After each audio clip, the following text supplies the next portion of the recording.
राज्य में नारी सुरक्षित विजेडी अभियोग एने मयूरभंज एसपी ऑफिस घेरिले युव छात्र विजेडी। राज्य में पुलिस अपारक पलटि शांति श्रृंखला रक्षा करने पर पुलिस प्रशासन फेल मारी। राज्यर प्रतिदिन युवती और छात्री और नारी माने निर्यातनार शिकार होउथिबा हेले सरकार सेमानकु सुरक्षा दे पारुना।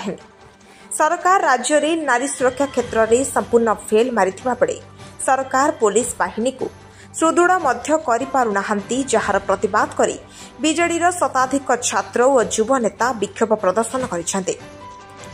मयूरभंज बीजेडीर छात्र और युव बाहिनीर शताधिक कर्मकर्ता एक रैली करी मयूरभंज एसपी कार्यालय को घेराव करिसेंते। एहासह पुलिस प्रशासन विरुद्ध में नाराबाजी करिसेंते। राज्य में प्रतिदिन महिला एवं छात्री युवती निर्यातनार खबर बढ़ी बढ़ी जाउथिबा बेले मयूरभंज बीजेडीर छात्र और युव नेतांकर एक प्रतिनिधि दल मयूरभंज एसपी को भेटी सरकार एवं पुलिस महानिर्देशक उद्देश्य एक दाबीपत्र प्रदान करिसेंते।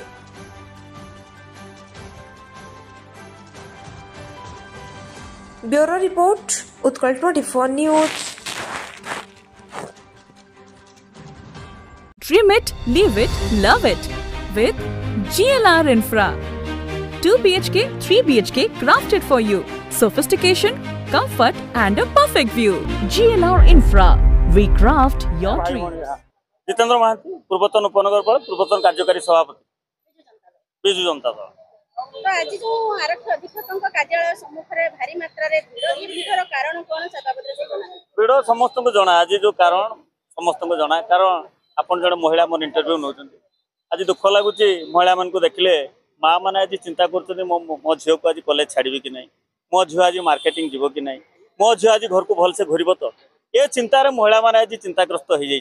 आपण मैंने देखुए 24 वर्ष नवीन पट्टनायक जो मुख्यमंत्री थे पूर्वतन मुख्यमंत्री नारी मान को सशक्त करते नारी मान को सुरक्षा देते जो कथा स्वप्न देखते महात्मा गांधी दिने नारी माने जिते रात्रि घर को सुस्थ भाव फेरी पारे से स्वतंत्रता पाई।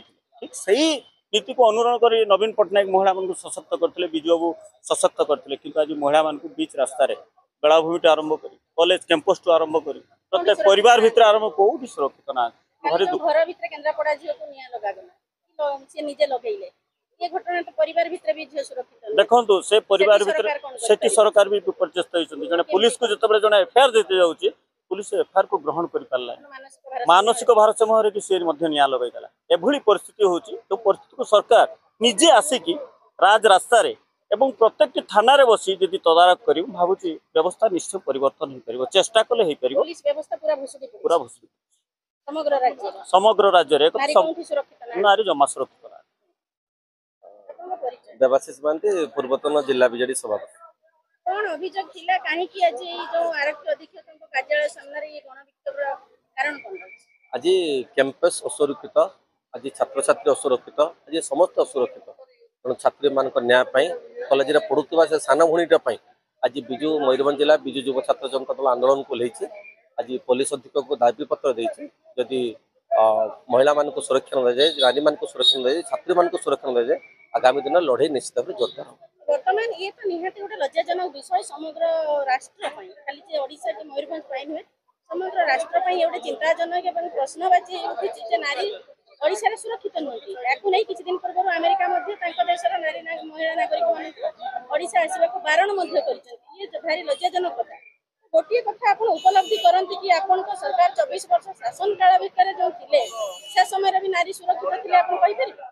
आज आप देखुए साधारण लोक मैंने गोटे कथा कहते नवीन पट्टनायक 24 वर्ष शासन में सबुठ आम बड़ स्लोगान थिला माँ को सम्मान स्लोगान एवं निश्चित भाव में समस्ते सुरक्षित थे। आज किंतु दुखर कथा आज माँ टी असुरक्षित, आज भौणी असुरक्षित। आप जो कथा कहले आज अमेरिका तार जो सूचना जारी कर ओडिशा को न आसवाई पर्यटक मान से परामर्श दूसरी आठ बड़े दुख कथा किसी ना। तेणु आम अनुरोध कर सरकार को ओडिशा जो माने शांतिप्रिय राज्य और मयूरभंज जिले में विशेषकर जोटा आम कहूँ सुभद्रा रथ केवल माँ मान जानती माँ को जो जाति सम्मान दिए से निश्चित भाव में माँ को सम्मान दिया जाऊ, छात्री सम्मान दिया जाऊ, भूणी मान को सम्मान दिया जाऊ।